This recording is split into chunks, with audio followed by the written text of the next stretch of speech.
Welcome to another video.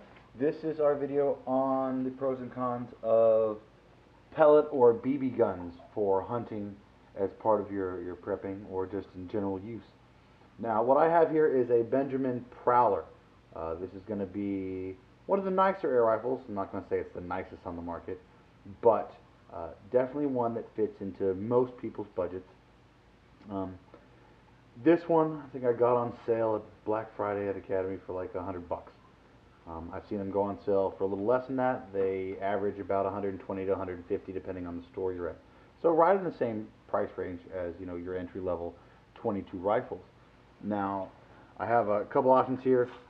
This one will not fire BBs. This is just a pellet rifle. I have another, like an old Daisy 880, which will shoot both BB and pellets. Those run about $60, $70 and can still be very, very effective as a hunting tool. That model will obviously give you the option for both kinds of ammo in that caliber. Now, I like this one, as I mentioned earlier, with a lead pellet, the right weight, it runs just at 1,000 feet per second. It makes it right under the sound barrier, which makes it quieter. It uses a nitrogen piston system, which is quieter than a spring air rifle.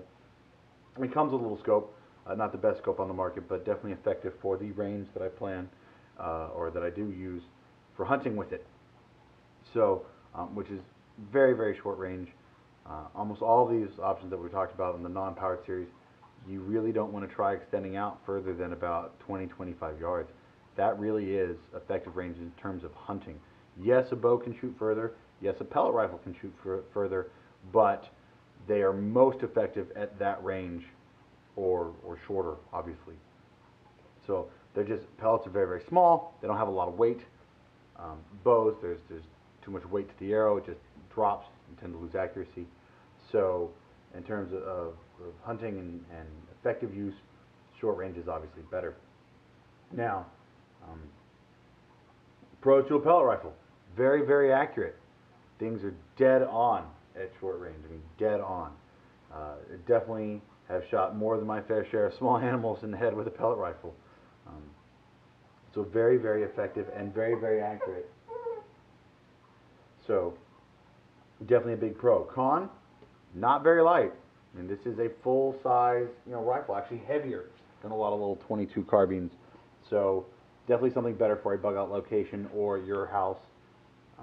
Cost, pro. You can basically get pellets down to where they're a penny or less a piece, especially if you find them on clearance or sale places.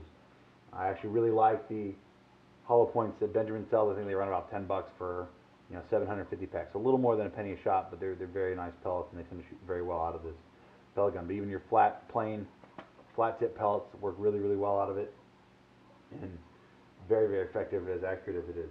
But like I said, inexpensive to shoot the 177. When you get into the 22 caliber pellet guns or the 20 cals, they tend to run a lot more for the pellets, and so a little less cost benefit there. So more power.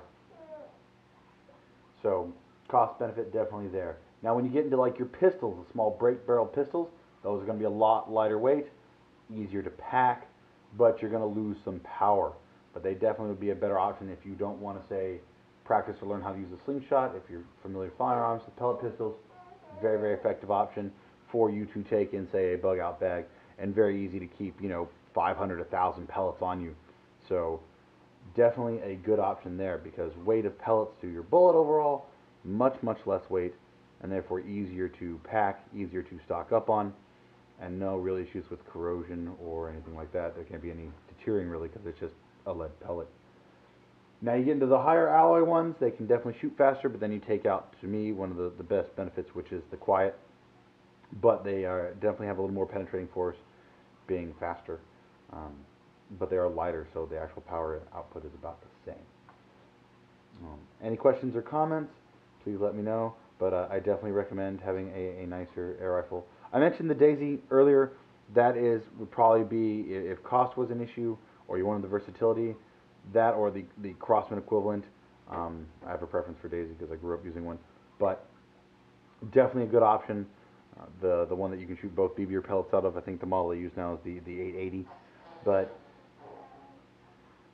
definitely an effective pellet gun still, because you're still getting almost 1,000 feet per second when it's pumped up all the way.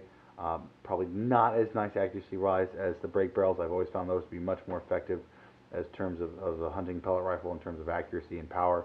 But I have taken my fair share of squirrels and rabbits with the Daisy pump as well. Again, any comments or questions, just let me know.